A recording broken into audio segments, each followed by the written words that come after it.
It all started with a single sentence. On an April night in 2026, Jimmy Kimmel delivered a monologue that would ignite a national firestorm. Kimmel, known for his political humor, took aim at Melania Trump, joking that the former First Lady, now 56, had a glow like an expectant widow, a pointed jab at the age gap between her and President Trump. Normally, such a joke would earn a laugh and fade by morning. But these are not typical times. The joke landed in a deeply polarized America, where every word from a media figure can be weaponized. This was not just another punchline, it became the spark for a much larger explosion, drawing in the highest levels of media and politics. What began as a fleeting moment on television was about to become a major test for one of the world's largest media conglomerates. The fallout would be complex, forcing a new CEO to navigate a treacherous political landscape and raising profound questions about the line between humor and harm. The world was about to witness how a single joke could become a defining moment for American media and public discourse. Days after Kimmel's monologue, the context shifted dramatically. At the White House Correspondents' Dinner, a gunman opened fire outside, targeting President Trump. The president was unharmed, but the incident sent shockwaves through the nation. The alleged gunman was quickly apprehended and charged with attempted assassination. In the aftermath, a new narrative emerged, one that connected the violence in Washington to Kimmel's joke in Hollywood. President Trump and his allies reframed the joke as a despicable call to violence, arguing that expectant widow was incitement. Pro-Trump media and influencers amplified this narrative, making Kimmel's words a symbol of liberal media's alleged role in fostering hatred. The line between satire and sedition was being redrawn in the court of public opinion. The controversy was no longer about a tasteless joke. It was now a national security issue for Trump's supporters. The incident raised a critical question. Can a comedian be held responsible for the actions of a violent individual? In the hypercharged atmosphere of modern politics, the accusation alone was enough to create a full-blown crisis for Kimmel, ABC, and Disney. The fallout was just beginning. The first public response came from Melania Trump herself. She took to X, condemning Kimmel's monologue as hateful rhetoric and linking his words to a culture of aggression. Her message quickly became a mainstream news story, dominating headlines and social media. President Trump escalated the conflict, demanding Disney and ABC immediately fire Kimmel.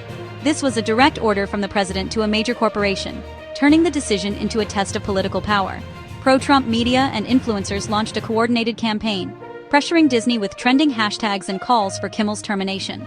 The message: Kimmel had crossed a line, and there had to be consequences. Disney was painted as endorsing attacks on the president's family. Trump's call for Kimmel's firing became a rallying cry in the culture war, leveraging national shock to settle a score. The pressure was immense, and the ball was now in Disney's court. The stakes were clear. This was about more than one joke. It was about the power to define the boundaries of public discourse. The nation waited for Disney's response. Facing a tidal wave of criticism and a direct call for his firing, Jimmy Kimmel did not retreat. On April 27th, he addressed the controversy head-on. He refused to apologize, defending his joke as satire in the tradition of late-night comedy. Kimmel rejected the accusation of incitement, calling it a dangerous distortion of his intent. He reminded viewers of his long history of speaking out against gun violence, asking to be judged on his record, not a single line. The core of his defense: the First Amendment. Kimmel argued that silencing a comedian for a joke would threaten free speech for everyone. He positioned himself as a defender of fundamental rights, turning his crisis into a lesson on constitutional values. By addressing the controversy directly, with humor and conviction, he took control of his narrative. Kimmel was not just a comedian under fire. He was a citizen standing up for free expression. His message to the president, Disney, and the country: he was not backing down. But whether he would remain on the air was not entirely his decision. The next move belonged to Disney. The Kimmel-Trump firestorm landed on the desk of Josh D'Amaro, Disney's new CEO. Just 6 weeks into the job, D'Amaro faced a high-stakes dilemma that would define his leadership. His background was in theme parks, not media battles, making this test especially daunting. The pressure was immense. On one side, the president and his supporters demanding Kimmel's firing. On the other, Kimmel and a creative community valuing artistic freedom. Firing Kimmel would chill creative expression. Capitulating to Trump could invite further political interference. As of April 28, Disney and ABC remained publicly silent. By allowing Kimmel's show to continue, the company signaled quiet defiance. This inaction was a calculated choice, placing D'Amaro in the center of a defining cultural conflict. His first major test was not met with a grand statement, but with deliberate restraint. The decision to stay the course spoke volumes about Disney's stance. The world watched to see if the company would hold the line. This isn't the first time ABC and Kimmel have clashed with the Trump administration. Just months earlier, in September 2025, ABC suspended Jimmy Kimmel Live under intense political and business pressure.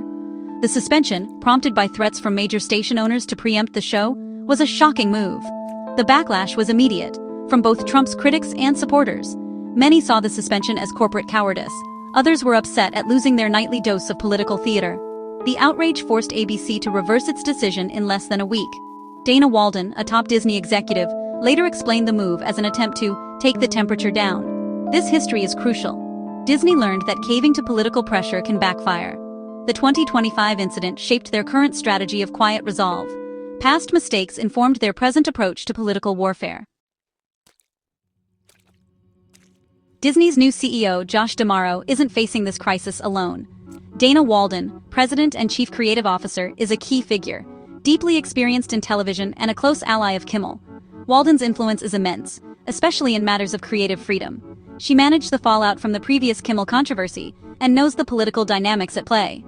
Her relationship with Kimmel is built on trust and mutual respect, making him more than just an employee. Walden's loyalty to creative talent is a powerful force within Disney's executive ranks. The interplay between D'Amaro and Walden will shape Disney's response, balancing political pressure with the need to protect creative voices. The final decision may be D'Amaro's, but Walden's counsel will be pivotal. Their partnership is central to how Disney weathers this storm. The Kimmel-Trump clash is more than a feud, it's a mirror of America's deep divisions. In a polarized era, comedy's role is more complicated than ever. For some, comedians like Kimmel are essential voices, using satire to hold power accountable. Others see late-night hosts as partisan activists, blurring the line between comedy and political attack. This controversy forces us to ask, is comedy's purpose to entertain or to challenge and provoke? Kimmel believes it's his duty to engage with major issues, following the tradition of political satire. The intense reaction to his joke shows how fragile our shared sense of humor has become.